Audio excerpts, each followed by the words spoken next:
எனக்கான இயக்குனர் நான் சொல்ல முடியும். அதனால எனக்கு அதில் வந்து எந்த பிரச்சனையும் எனக்கு கிடையாது, எந்த விஷயம் கிடையாது. அதை என்னென்னா ஒரு சர்ச்சை மாதிரி உருவாக்கணும்னு நினச்சாங்க, அதில் வீழ்த்த தான் பட்டாங்க. அந்த ஒரு பெண் அவங்க வந்து ஒரு வரலாறு திரும்ப கட்டமைச்சா எப்படி இருக்கும்? கண்டிப்பாக நான் வந்து சனாதானத்தை வந்து கடுமையாக எதிர்க்கிறேன். அது கடுமையானா ஒரு மனிதரை சரிசமமாக நடத்த முடியாத ஒரு தத்துவமோ ஒரு கோட்பாடோ இங்கே இருக்குது அப்படின்னா அது மனித இனத்துக்கே எதிரானது. நம்ம இந்துன்னு சொல்லப்படக்கூடிய புத்தர் என்ன பண்ணுறாரு அப்படின்னு கேட்டீங்கன்னா, நீ மேலே நான் கீழே அப்படிங்கிற இடத்துல தான் உலக யுத்தமே நடக்குது. அதாவது அயோத்திதாசர் அப்படிங்கிற ஒரு பெரிய ஆளுமையை உள்வாங்கிறது.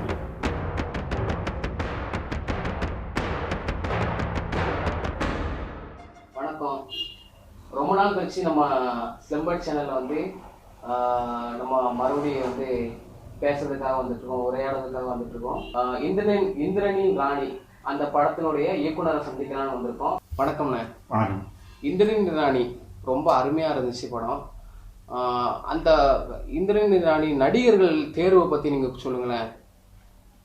அதாவது படத்தில் வந்து இந்திரன் அப்படின்னு கதாபாத்திரத்தில் நரேன் பாலாஜி நடிச்சிருக்காரு. போதிமர் அப்படிங்கிற கேரக்டரில் முனியாஜ் நடிச்சிருக்காரு. ராணி அப்படிங்கிற கதாபாத்திரத்தில் சுகாசினி நடிச்சிருக்கிறாங்க. இவங்க எல்லாருமே மேடை கலைஞர்கள், மேடை நாடக கலைஞர்களும். அதில் குறிப்பிட்டு சொல்லக்கூடிய முனியராஜ் அப்படிங்கிறவர் வீதி நாடக கலைஞர். இந்த கலைஞர்களோட தேர்வு அப்படிங்கிறது எதன் அடிப்படையில் நடந்துச்சு அப்படின்னு பார்த்தீங்க அப்படின்னா, இவங்க இயல்பாகவே ஒரு நல்ல பெர்ஃபார்மர், இயல்பாகவே எல்லாருமே நல்ல ஒரு பெர்ஃபார்மர். அந்த பெர்ஃபார்மரை வந்து உள்ளுக்குள்ளே சினிமாக்குள்ளே கொண்டு வர்றது வந்து, அதாவது ஷார்ட் ஃபிலிம்குள்ளே கொண்டு வர்றது அப்படிங்கிறது எனக்கு ரொம்ப எளிமையாக இருந்தது, ரொம்ப எளிமையாக இருந்தது. அது போக முக்கியமான விஷயம், இவங்களை ஏன் தேர்வு செஞ்சேன் அப்படின்னா, இது வந்து ஒரு புராண கதை. இந்த புராண கதைக்கு வந்து ஒரு சினிமாவோட தொடர்பே இல்லாத ஒருத்தவங்களை வச்சு அதை இயக்க முடியாது. சினிமாவோட வாழ்ந்துகிட்டு இருக்கவங்கள, சினிமா கூட இருக்கவங்கள மட்டும்தான் பண்ண முடியும். அது மட்டும் இல்லாமல் இந்த நரேன் பாலாஜியா இருக்கட்டும், அதில் ஃபீமேல் லீட் பண்ண சுகாசினியா இருக்கட்டும், இவங்க எல்லாமே என்ன அப்படின்னா ஒரு நாடக கலைஞர்கள். அதாவது சென்னையில் வந்து பொன்னியின் செல்வன் இந்த மாதிரியான நாடகங்களில் இயங்கக்கூடியவங்க. அப்புறம் போதிமரா பண்ணியிருக்கக்கூடிய முனியராஜ் அவர் வந்து பெரிய வீதி நாடக கலைஞர். அவர் கூட வந்து நம்ம தலித் கலை விழாவில் வச்சு மக்கள் கலைஞன் அப்படின்னு ஒரு அவார்டை விருதை கொடுத்துருக்காங்க. குறிப்பாக வந்து அவர் வந்து இந்த தாமிரபரணி படுகொலை இந்த மாதிரியான காலகட்டங்களில் வீதியில் இறங்கி வீதி நாடகமே போட்டு பல காவல்துறையோட தாக்குதலுக்கு ஆளாகி அப்படிப்பட்ட ஒரு மக்கள் கலைஞன் அவர். கண்டிப்பாக சூப்பர், அருமையாக சொன்னீங்க. இந்த உங்க கூட வேலை செஞ்ச தொழில்நுட்ப கலைஞர்கள் அவரை பற்றி நீங்கள் அவங்கள பற்றி சொல்லலாமா? கண்டிப்பாக சொல்லியே ஆகணும். என்னோட எல்லா குறும்படங்களுக்கும் இசை அமைச்சு கொடுக்குற விக்கி அவர் தான் இந்த படத்தோட மியூசிக் டைரக்டரும். எங்கள் 2 பேர்த்துக்கும் ஒரு நல்ல பொருத்தம், மட்டும் இல்லை எப்பவுமே நல்ல பொருத்தம். கண்டிப்பாக இசை கேட்கும் போதே ஒரு அருமையான, கண்டிப்பாக 2 பேரும் நல்லா பொருத்தமாக இருக்கும். எப்பவுமே வந்து எங்கள் 2 பேர்த்துக்குள்ள ஒரு சிங்க் உண்டு. அதாவது நான் வந்து படம் எடுத்துட்டேன் அப்படின்னா அது எடிட்டர்கிட்ட இருந்து அடுத்து கலரிங் பண்ணி அதோட வேலை முடிஞ்சது. அதாவது என்னன்னா அது இயக்குனருக்கு ஒரு பயம் இருக்கும்ல, எனக்கான பயம் வந்து அதோட நின்றும். அதுக்கப்புறம் அது ஃபுல்லாமே மியூசிக், எப்படி நான் ஒரு டைரக்டரோ அவர் ஒரு மியூசிக் டைரக்டர், அதுக்கப்புறம் அவர் படத்தை அவர் பார்த்துக்குவார். இந்த மாதிரியான 2 பேருக்கும் ஒரு சிங்க் இருந்துகிட்டே இருக்கு எப்பவுமே வந்து. அதாவது இன்னும் சொல்ல போனா என் படத்தை ஒரு படம் பண்ணும் போது அந்த படத்தோட லெவல் எப்படி இருக்குன்னு அவர் தான் அளவுகள் கொடுப்பார். இந்த கட்டத்துல இங்க போயிருக்கீங்க, இந்த இடத்துக்கு இப்படி போயிருக்கீங்க அப்படின்னு சொல்லி அவர் தான் வந்து ஒரு அளவுகள் வைப்பாரு. அப்புறம் படத்துல வந்து ஐஆர்கே, அதாவது ராம்குமார் அப்படின்னு சொல்லி ஒரு ஃபிலிம் ஸ்டூடெண்ட் தான், டிஎஃப்டெக் படித்தவர் தான் படத்தை எடிட் பண்ணார். ரொம்ப நல்ல பெர்ஃபெக்டாக பண்ணார். அதாவது வந்து நாங்கள் ஷூட்டிங் ஸ்பாட்டில் வந்து நாங்கள் ஃபாஸ்ட்டாக போயிருப்போம், கரெக்டாக ஃப்ரேமில் கொண்டு வந்து கரெக்டாக அட்டாச் பண்ணி மேட்ச் பண்ணார். அப்புறம் வந்து நாங்கள் டைட்டிலிங் ஒர்க்கு, டிஐ, இந்த ஒர்க் எல்லாமே ட்ரெய்லர், இந்த ஒர்க் எல்லாமே நாங்கள் வந்து எங்கன்னா real dub studio, Madurai studio இருக்குது, அங்கதான் பண்ணோம். அங்க குறிப்பா ஆர்ஜே ராஜான்னு ஒருத்தர் இருக்காரு, அவர் தான் வந்து ரொம்ப பியூட்டிஃபுல்லா ஆக்குனார். அதாவது ஒரு கட்டத்துலேயும் மூவி நெக்ஸ்ட் லெவல் போய்கிட்டு இருந்தது. அவர் தான் அதை வந்து ரொம்ப கிளியராக ஒர்க் பண்ணார். வனிதாங்கிற பொண்ணு தான் வந்து இதில் காஸ்டியூம் டிசைனாக ஒர்க் பண்ணியிருக்காங்க. இந்த மாதிரியான எல்லா சூழல்லையும் நபர்கள் வந்து கொஞ்சம் எல்லாமே ஓரளவுக்கு சினிமாவோட, அப்புறம் முக்கியமாக சவுண்ட் எஃபெக்ட் பண்ணவர். சவுண்ட் எஃபெக்ட்ஸ் பண்ணவர் வந்து சவுண்ட் எஃபெக்ட் அவர் தான் மிக்சிங் மாஸ்டரிங் பண்ணார் மதன். அவர் வந்து ஒரு ஒரு இன்டர்நேஷ்னல் பர்சன். அதாவது இன்டர்நேஷ்னல் பர்சன்னா வந்து பல்வேறு இப்போ ஐபிஎல் நடக்குதுன்னா ஐபிஎல்ல போய் சவுண்ட் மிக்ஸ் பண்ணுவார். ஏதாவது கார் ரேஸ் நடக்குதுன்னா அங்கே போய் கார் ரேஸ்க்கான வேலை பண்ணுவார். அந்த மாதிரி வந்து சவுண்ட்ஸை வந்து ரொம்ப நேசிக்கக்கூடிய நபர் அவர் வந்து. ஸோ இந்த மாதிரியான ஒரு சில முக்கியமான நபர்களை வச்சு தான் நான் வந்து என்னோட அணியை தேர்ந்தெடுத்து வச்சுருந்தேன். சூப்பர். அப்புறம் இப்படி அந்த பட காட்சிகள்லாம் பார்க்கும்போது ரொம்ப அருமையாக இருந்துச்சு. அதை எப்படி நீங்கள் இயக்குனீங்க, அதை பற்றி சொல்லுங்களேன் கொஞ்சம். அதாவது இது வந்து ஒரு புராண கதை. இன்னொரு விஷயம், இது முழுக்க முழுக்க பார்த்தீங்கன்னா படம் பார்த்தீங்க முழுக்க முழுக்க வந்து கடல் சார்ந்தே இருக்கும். பார்க்குற நீங்கள் வந்து ஆடியன்ஸ் யாராக இருந்தாலும் கடலுக்குள்ளே உட்காந்து ஒரு படத்தை பார்த்தா எப்படி இருக்குமோ அதுக்கான ஒரு ஃப்ரேமை ஃபஸ்ட்டே கொண்டு ட்ரை பண்ணேன். ஏன்னா படம் முழுக்க முழுக்க பார்த்தீங்கன்னா ஒரு கடல் சார்ந்தே இருக்கக்கூடிய படமாக இருக்குது. அப்போ நீங்கள் ஒரு அந்த ஃபீலை வந்து ஒரு குறும்படமால கொண்டு வந்த முடியுமான்னு தெரியல. ஒரு திரைப்படம் கொண்டு வந்துட முடியும், ஏன்னா தியேட்டரில் உட்காந்து பார்க்கும்போது உங்களுக்கு கொடுக்க முடியும். ஒரு குறும்படம் வந்து அந்த ஒரு தாக்கத்தை கொடுத்துட முடியுமா அப்படிங்கிறதுல எனக்கு ரொம்ப சந்தேகம் இருந்துச்சு. ஆனால் இருந்தாலும் ஒர்க் பண்ணோம், எல்லா சூழல்களையும் ஒர்க் பண்ணோம். படத்தில் வந்து எங்களுக்கு ரொம்ப ரொம்ப உதவி செஞ்சது ஹெலிகாம் வந்து எங்களுக்கு ரொம்ப உதவி செஞ்சிச்சு. ஏன்னா பல பிரம்மாண்டமான காட்சிகள் எடுக்கிறதுக்கு வந்து எங்களுக்கு ஹெலிகாம் யூஸ் பண்ணுச்சு. அதனாலேயே இப்போ வரைக்கும் நிறைய பேர் கேட்குறாங்க, இந்த படத்தோட பட்ஜெட் என்ன அப்படின்னு கேட்குறாங்க. அதாவது இந்த மாதிரியான காட்சிகள் அமைக்கும் போது இதுக்கே நீங்கள் எப்படி குறைஞ்சது ஒரு 10 செலவழிச்சிருப்பீங்க போலையே அப்படின்னு சொல்லி கேட்குற மாதிரியான சூழல்கள் எல்லாமே எங்களுக்கு கேமரா வந்து எங்களுக்கு வடிவமைச்சு கொடுத்துச்சு. அப்புறம் குறிப்பாக நாங்கள் ஷூட்டிங் எடுத்தது ஃபுல்லுமே வந்து ராமநாதபுரம், திருப்பாலக்குடி இந்த கிராமங்கள் தான். அந்த கிராம மக்கள் எங்களுக்கு ரொம்ப உதவி செஞ்சாங்க. எங்களுக்கு வந்து திருப்பாலக்குடி கிராம மக்கள் வந்து எங்களுக்கு ரொம்ப ரொம்ப உதவி செஞ்சாங்க வந்து. அதாவது ஒரு வீடியோ ஒரு ஷூட்டிங் எடுக்கிறதுக்கு ஒரு 5 நாள் அந்த வீடியோ கொடுத்துட்டாங்க. எங்களுக்கு எந்த டிஸ்டர்பன்ஸுமே இல்லை. இதனால அந்த காட்சி வந்து எங்களுக்கு புதுமையாக இருந்துச்சு. புதுமையான இல்லை, ஸ்கிரிப்டை ஃபஸ்ட்டை எழுதிட்டோம். ஸ்கிரிப்ட் எழுதுனால எடுக்கிறதுக்கு இந்தந்த லொக்கேஷன்லாம் தான் போய் பிளாட் பண்ணணும் படத்தை வந்து அப்படின்னு முடிவு பண்ணியிருந்தோம். ஸோ அதுக்கேற்ற மாதிரி கரெக்டாக பிளாட் பண்ணோம். எங்களுக்கு இன்னொரு விஷயம் என்னென்னா, எங்களுக்கு லொக்கேஷன் ரொம்ப ஹெல்ப்பாக இருந்துச்சு. சூப்பர். எந்த இடத்துலையுமே எங்களுக்கு லொக்கேஷன் வந்து ஒரு கை மீறி போகவோ எதுவுமே செய்யலை. கரெக்டாக லொக்கேஷன் எங்களுக்கு உதவியாக இருந்தது. அதான் இப்படிப்பட்ட காட்சிகளுக்கு காரணம். கண்டிப்பாக படத்தினுடைய நாயகனுடைய அந்த முக தோற்றம் வந்து ஏதோ ஒரு அரசியலை முன்வைச்சு சொல்லுதா அப்படிங்கிற ஒரு கேள்வி எல்லார் மனதிலையும் எழுந்துட்டு இருக்கு. கட்டாயம். அதாவது நிறைய பேர் என்கிட்ட தொடர்ச்சியாக என்கிட்ட கேட்குற விஷயம் அதுதான் வந்து என்ன விஷயம் அப்படின்னா, ஹிட்லருக்கு மீசை அப்படி இருக்குது, அதே மாதிரி சார்லி சாப்ளினுக்கு அந்த மீசை அப்படி இருக்குது. அப்போது இந்த மீசை யாரு அப்படின்னு சொல்லி என்கிட்ட தொடர்ச்சியாக கேட்டுக்கிட்டு இருந்தாங்க. நான் அந்த மியூசிக்குன்னு ஒரு வரலாறு வந்து தமிழகத்திலே இருக்குது. நான் வந்து எப்படி சொல்ல வரேன் அப்படின்னா, நான் பிகினிங்கில் இந்த இமேஜை நான் டிசைன் பண்ணும்போது, இந்த ஆப்ஷனல் டிசைன் பண்ணும்போது நான் என்ன பின்னாடி வச்சுருந்தேன் அப்படின்னா, அந்த இமேஜை ஒரு டானா நம்பணும்.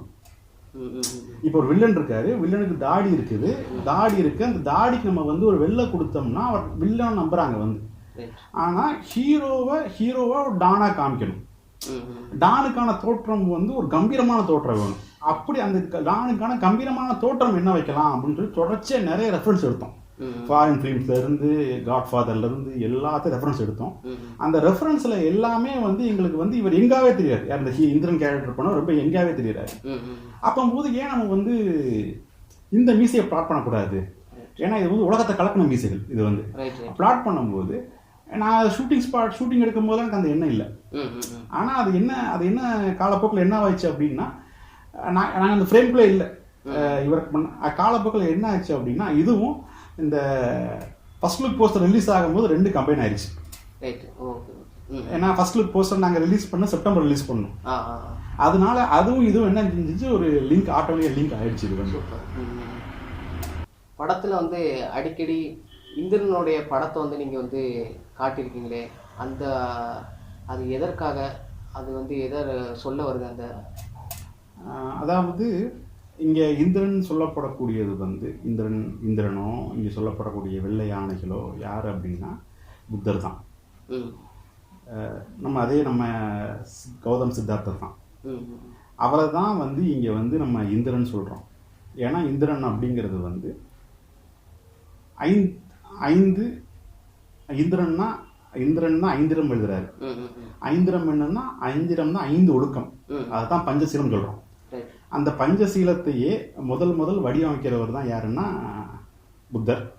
அவரைத்தான் நம்ம 5 புலன்களையும் அடக்கி ஆழ்ந்ததால் அவரை இந்திரன் சொல்றோம்.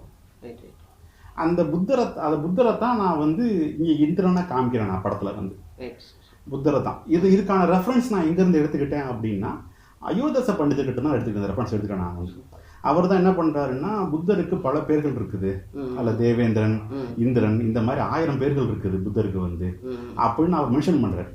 ஏன்னா முழுக்க அப்புறம் இன்னும் முக்கியமான விஷயம், இந்த படத்துக்கு நான் பேர் வைக்கிறதுக்கு காரணமே இந்திரன் ராணி அப்படின்னு படத்துக்கு நான் பேர் வைக்க காரணமே என்ன அப்படின்னு கேட்டீங்கன்னா, இந்திரதேச சரித்திரத்தை வந்து ஒரு காட்சி வடிவமா கொடுக்க ட்ரை பண்ணா எப்படி இருக்குங்கிறதுக்காக தான் நான் வந்து இதை நான் வந்து எடுத்துக்கிட்டேன். இந்த விஷயத்த நான் முழுக்க நான் எடுத்துக்கிட்டேன். நான் வந்து அந்த அடிப்படையில இந்திரன் அப்படின்னு சொல்லப்படக்கூடிய நபர் யாரா இருக்காரு அப்படின்னா பகவான் புத்தரா தான் இருக்காரு. இங்க இந்திரன் வந்து அகிம்சையாளரா வன்முறாவாதியா? இந்திரன் வந்து எப்போதுமே ஒரு அமைதியான நபர் தான். ஏன்னா நம்ம இந்திரன் சொல்லப்படக்கூடிய புத்தர் என்ன பண்றாரு அப்படின்னு கேட்டீங்கன்னா, இங்க பிறக்கக்கூடிய மனிதர்கள் அனைவருமே துன்பத்தை எதிர்நோக்கிக்கிட்டே இருக்கிறாங்க. அந்த துன்பங்கள்ல இருந்து அவங்க வெளியே வரணும் அப்படிங்கிறதுக்காகத்தான் அவர் வந்து அந்த பஞ்சசீல கொள்கையை எழுதுறாரு. அதுதான் இங்க சொல்லப்படக்கூடிய ஐந்திரம். இந்த ஐந்திர கொள்கையை கடைபிடித்தால் மனிதன் யாருமே வந்து துன்பத்துல இருக்க மாட்டான், துன்பமே இருக்கக்கூடாது. அப்போ துன்பமே இருக்கக்கூடாதுன்னு நினைக்கிறாருன்னா அவர் அஹிம்சவாதியா இல்ல வன்முறைவாதியா நம்ம தெரிஞ்சுக்கணும். நம்ம வந்து அப்போ இங்க ஒரு மனிதனும் ஒருவரை நேசிக்கணும் அப்படிங்கிறது தான் இந்த படத்தோட நான் கட்டமைச்ச கதை. ஆக என்ன பொறுத்த மட்டும் இந்திரன் யார் அப்படின்னா சமத்துவத்தையும் சகோதரத்துவத்தையும் நேசிக்கக்கூடிய ஒரு நபர். இந்திரனின் ராணி ட்ரெய்லர் அந்த அதை பற்றி சொல்லுங்க. ட்ரெய்லரை பற்றி சொல்லுங்க. ட்ரெய்லர் வந்ததுக்கப்புறம் அதனுடைய பார்வைகள்லாம் அதிகரிச்சுட்டே இருந்துச்சு. அதை பற்றி கொஞ்சம் சொல்லுங்க. நீங்கள் என்ன மாதிரி அதாவது இந்திரன் ராணியோட ஃபர்ஸ்ட் லுக் போஸ்ட் ரிலீஸ் பண்ணேன். ஃபர்ஸ்ட் லுக் போஸ்டர் வந்து இயக்குனர் பாரஞ்சித் ரிலீஸ் பண்ணார். ரிலீஸ் பண்ணோடனே எனக்கு வந்து கிட்டத்தட்ட ஒரு 100 ஃபோன் கால் வந்துச்சு. எனக்கு வந்து 100 ஃபோன் கால் வந்தது. அவங்க என்ன சொன்னாங்க அப்படின்னா வந்து எல்லாமே ஓகே, எல்லாமே நல்லா இருக்குது, ஆனால் வந்து அந்த இயக்குனர் வந்து ரிலீஸ் பண்ணது தான் அப்படி இப்படி அந்த மாதிரி சர்ச்சை சொன்னாங்க. அப்போ நான் சொன்னேன், ஒரு இயக்குனராக அவர் வெளியிட்டாரு, ஏன்னா சர்ச்சை வரதான் இருந்துச்சு. சர்ச்சை வரான்னு சொல்லவில்லை, நான் மதிக்கக்கூடிய பெரிய இயக்குனர் அவர். அதே மாதிரி எனக்கான ஒரு இயக்குனர் தான் நான் போய் சொல்ல முடியும். எனக்கான இயக்குனர் நான் போய் சொல்ல முடியும். அதனால எனக்கு அதில் வந்து எந்த பிரச்சனையும் எனக்கு கிடையாது, எந்த விஷயம் கிடையாது. அதை என்னன்னா ஒரு சர்ச்சை மாதிரி உருவாக்குன்னு நினைச்சாங்க, அதில் வீழ்த்த தான் பட்டாங்க. அதுக்கப்புறம் அதுல இருந்து கொஞ்ச நாள் கழிச்சு வந்து படத்துக்கான ட்ரெய்லர் வந்துச்சு. படத்தோட ட்ரெய்லர் வந்தது. அந்த ட்ரெய்லர் வந்து என்ன பண்ணுச்சு அப்படின்னு கேட்டிங்கன்னா பயங்கர ரீச். ட்ரெய்லர் வந்து 2வது நாள் வந்து எனக்கு வந்து அதே மாதிரி திரும்பவும் கால், என்ன இது இந்திரன் அப்படி இப்படி என்ன இந்த மாதிரி வந்துட்டு இருக்குது அப்படின்னு சொல்லியிருக்கேன். நான் அவங்களுக்கும் நிறைய பேருக்கு நான் விளக்கம் கொடுத்துக்கிட்டே இருக்கிறேன். நான் வந்து ஒரு விஷயத்தையும் நான் விளக்கம் கொடுத்துட்டு இருக்கிறேன், என்ன காரணத்துக்கு அப்படின்னு விளக்கம் கொடுத்துக்கிட்டே இருக்கிறேன். கொடுக்கும்போது பார்த்தா அதுவும் எனக்கு ஹிட்டு. கிட்டத்தட்ட 25,000 பார்வையாளர் கொண்டு போயிருச்சு. எனக்கு வந்து எனக்கு அவங்க உதவி செஞ்சாங்க. யார் இந்த சர்ச்சையை உண்டாக்குனவங்க வந்து என்ன செஞ்சாங்கன்னா எனக்கு உதவி தான் செஞ்சாங்க. எனக்கு அவங்க எதிராகவே இல்லை. ஆனா அவங்க செய்ய நினைச்சது வந்து எதிராக செய்ய நினைச்சாங்க. அதில் வழக்கம் போல சொல்றேன் இல்லையா, வழக்கம் போல வீழ்த்தப்பட்டார்கள் எல்லாமே. ஏன்னா இப்போ என்னன்னா இப்போ எல்லா நபர்கள்கிட்டையும் இந்திரன் ராணி பயங்கர ரீச்ல இருக்கு. அந்த சர்ச்சைகள்லாம் சர்ச்சை மாதிரி தெரில, நம்ம சகோதரர்கள் பண்றதுதான் சர்ச்சை மாதிரி தெரில, அறியாமல் இருக்காங்க. அதுக்காகத்தான் கடந்து வந்துடுறது நம்ம வந்து. பட காட்சி முடிவுகளில் வந்து 4 வர்ணத்தில் வந்து அதில் ஒரு வாள் வச்சிருந்த மாதிரியும், அப்புறம் இந்திரனின் காவியம் வந்து இருக்க மாதிரியும் ஒரு காட்சி வச்சிருக்கீங்க. 4 வர்ணத்தை வந்து நேரடியாக நீங்கள் எதிர்க்கிறீங்களா, சனாதனத்தை நீங்கள் எதிர்க்கிறீங்களா? அதை பற்றின ஒரு அரசியல் வந்து இப்போ தமிழகத்தில் ரொம்ப அதிகமாக பேசப்பட்டு வருது. அதை பற்றி நீங்கள் என்ன சொல்றீங்க? கண்டிப்பாக நான் வந்து சனாதனத்தை வந்து கடுமையாக எதிர்க்கிறேன். அது கடுமையானா ஒரு மனிதரை சரிசமமாக நடத்த முடியாத ஒரு தத்துவமோ ஒரு கோட்பாடோ இங்கே இருக்குது அப்படின்னா அது மனித இனத்துக்கே எதிரானது. ஒருத்தரால வந்து எப்படி நான் என்னதான் எனக்கு அறிவு கொண்டவனா இருந்தாலும் என்னால் வந்து இங்கே அறிவு உள்ளவனா ஒருத்தர் சொல்லப்பட்டுக்கிட்டு இருக்கவங்களை வந்து என்னால் ஒரே சரிசமமாக நிற்க முடியலை அப்படிங்கிறது ஒரு எவ்வளவு ஒரு பிற்போக்குத்தனமான அரசியல் அது வந்து. அப்போ இந்த பிற்போக்குத்தனத்துக்கு மூலதனமா எது இருக்குதுன்னு நம்ம பார்க்குறோம். இப்போ நீ மேல நான் கீழே அப்படிங்கிற இடத்துல தான் உலக யுத்தமே நடக்குது. உன்கிட்ட இருந்து நான் பறிக்கணும் அப்படிங்கறது தான் யுத்தம் நடக்குது. அப்போ எல்லாருமே இந்த தமிழகத்துல மட்டும், இந்தியாவில மட்டும் இல்ல, எல்லாத்துலயுமே ஏதோ ஒரு வகையில மேல் கீழ் அப்படிங்கிற ஒரு விஷயம் வந்து இங்க இருந்துகிட்டு தான் இருக்குது. அதுக்கு எதிராக தான் யுத்தம் நடக்குது. அந்த யுத்தம் வந்து என்ன சொல்ல வரேன் அப்படின்னா, அப்ப அந்த யுத்தம் நடக்குது, மனித மாண்புகளுக்கு ஒருத்தர் நேசிக்கிறது கூட பிரச்சனையா இருக்குது அப்படின்னா, அப்ப நமக்கு எதுக்குன்னு தான் நம்ம கேட்கிறோம். அதனாலதான் நீங்க பார்த்திருப்பீங்க, நான் வந்து கடைசி காட்சிகள்ல கூட நான் வந்து என்ன பண்ணேன் அப்படின்னா, உங்களுக்கு நீங்க பார்த்திருப்பீங்க, நான் வாளும் வச்சேன்.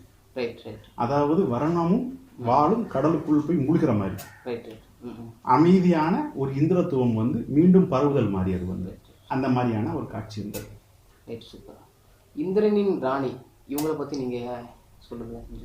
ரொம்ப அதாவது இந்திரனின் ராணி அப்படிங்கிறது எதுன்னா, ராணி அப்படிங்கிற பெண், அதாவது தமிழ் சமூகத்துல வந்து முதல்ல வீழ்த்தப்பட்டது யார் அப்படின்னா பெண் சமூகம் தான். அதாவது தாய்வழி சமூகம் தான் வந்து முதல்ல இங்க வீழ்த்தப்படுது. அதுக்கு முன்னாடி வந்து பெண்கள் வந்து மிகவும் கௌரவமான ஒரு இடத்துல இருந்தாங்க. அவங்க வந்து கௌரவமான, இப்பதான் வந்து அவங்கள ரொம்ப தாழ்த்தி பார்க்கக்கூடிய சூழலா இருக்கு. அப்போ ஒரு பெண் அந்த ஒரு பெண் அவங்க வந்து ஒரு வரலாறை திரும்ப கட்டமைச்சா எப்படி இருக்கும், திரும்ப ஒரு வரலாறை அவங்க ஒரு பெண்ணா இருக்கும்போது அவங்க வந்து எப்பவுமே எல்லா பெண்களும் அமைதியை நேசிக்கக்கூடியவங்களா தான் இருக்காங்க. அவங்க ஒரு மறு வரலாறை கட்டமைச்சா எப்படி இருக்கும் அப்படின்னு ஒரு யோசனை வந்துச்சு. அந்த வரலாறுகளை வந்து நம்ம இன்னொன்று விஷயம், இதுல வந்து 2 விஷயங்கள் இருந்தது. இன்னொன்னு வந்து ஒரு பெண் தனக்கு பிடித்த கணவனை தேர்வு செய்ய முடிந்தால் அவள் எப்படி இருக்கிறார், இல்ல இந்த சமூக சூழல், சமூக சிக்கல், சமூக நெருக்கடி, சாதி, இதன் பேர்ல அந்த பெண்ணுக்கு ஒரு இறுக்கம் வரும்போது அவள் அந்த இறுக்கத்தின் அடிப்படையில ஒரு ஆணை திருமணம் செய்தால் அவளோட விஷயம் எப்படி இருக்குது அப்படிங்கிறதையும் யோசிச்சோம். ஏன்னா இந்த படமே இந்திரனின் ராணி அப்படிங்கிறது கேட்கும் போது தெரியும் ஒரு பெண் சார்ந்து வர மாதிரி தான் தோணுது. நான் படத்துக்கு வந்து வேற இந்திரன் வச்சிருக்கலாம், ஆனா இந்திரனின் ராணின்னு வரும்போதே ஒரு பெண்பால் சார்ந்து இருக்கக்கூடிய நிகழ்வுகளா இருக்குது. அப்போது இது எல்லாத்தையும் ஒரு வரலாறையும் ஆய்வு செய்யறோம், சமகாலத்தையும் ஆய்வு செய்யறோம், இது எல்லாத்தையும் உள்வாங்கி தகவல் கொடுக்குறோம். நம்ம வந்து இந்த படத்தினுடைய போஸ்டர்கள்லாம் வந்து ரொம்ப அழகா இருந்துச்சு, ரொம்ப அருமையா இருந்துச்சு. இந்த போஸ்டரை வந்து யார் வெளியிட்டாங்க, அதை பத்தி நீங்க சொல்லலாம். அதாவது இந்த போஸ்டர்ஸ் வந்து வெளியிட்ட எல்லா இயக்குநர்களுக்கும் நான் முதல்ல ஒரு நன்றி சொல்ல கடமைப்பட்டிருக்கேன். நான் வந்து படத்தோட முதல் பார்வை போஸ்டரை வந்து இயக்குனர் ரஞ்சித் தான் ரிலீஸ் பண்ணாங்க. படத்தோட 2ஆம் தர போஸ்டரை வந்து நடிகர் விஜய் சேதுபதி தான் ரிலீஸ் பண்ணார். 3வது பார்வை போஸ்டரை வந்து இயக்குனரும் எழுத்தாளருமான கேபிள் சங்கர் வந்து வெளியிட்டார். அப்புறம் படத்தோட ட்ராக் போஸ்டர்ஸை வந்து இயக்குனர் மீரா கதிரவன் வெளியிட்டார்.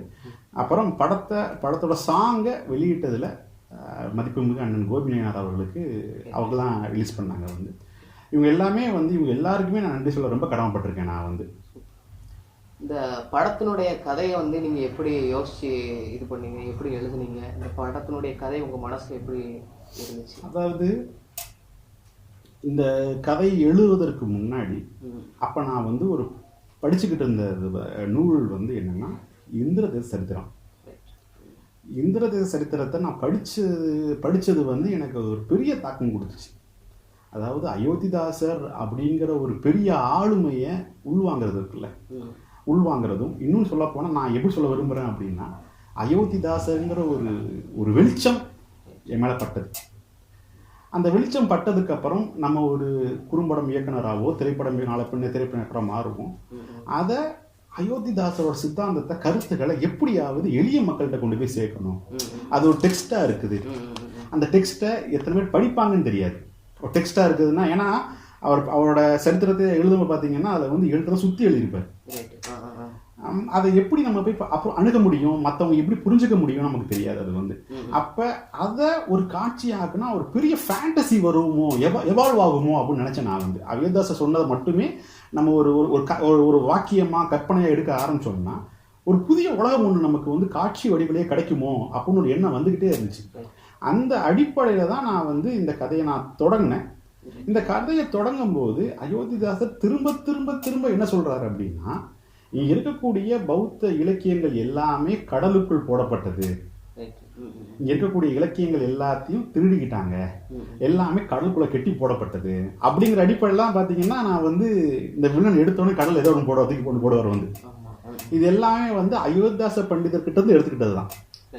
அயோத்தியாசர்கிட்ட எடுத்துக்கிட்டது என்னன்னா, அயோத்தியாசர் சொன்ன விஷயங்களை எப்படி காட்சி வடிவில் கொண்டு வந்து நடைமுறைப்படுத்துறது அப்படின்னு சொல்லிட்டா அந்த டைம்ல எழுதப்பட்ட கதை தான் இந்திரனின் ராணி. அதாவது அயோத்தியாசர் மாதிரி கதையாடல்ல ஒரு ஏதாவது ஒன்று புரட்டி போட ட்ரை பண்றோம், இருக்க விஷயங்களை புரட்டி போட ட்ரை பண்றோம். நீங்க சினிமாவை எவ்வளவு தூரம் நீங்க நேசிக்கிறீங்க, நீங்க சினிமா துறையில எவ்வளவு தூரம் வந்துட்டு இருக்கீங்க, உங்களுக்கு சினிமால நீங்க முன்னோடி நினைக்கிற இயக்குனர்கள் யாரு, அதை பத்தி நீங்க சொல்ல முடியுமா? சினிமா அப்படிங்கிறது வந்து 2 வகை எடுக்கப்பட்டு இருக்குது. ஒன்று கமர்ஷியல் ப்ளாட்டாக எடுத்துக்கிட்டு இருக்குது, இன்னொன்று வந்து ஆர்ட் ப்ளாட்டில் போயிட்டு இருக்குது.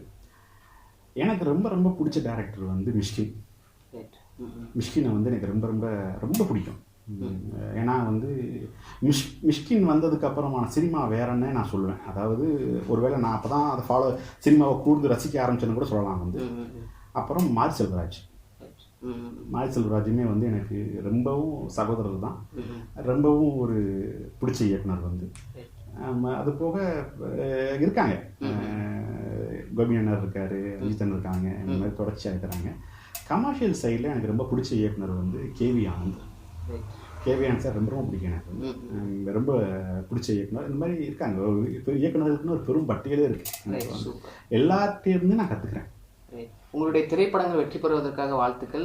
எங்களுக்காக உங்களுடைய நேரத்தை எங்களுக்கு கொடுத்ததுக்காக ரொம்ப நன்றி. மகிழ்ச்சி.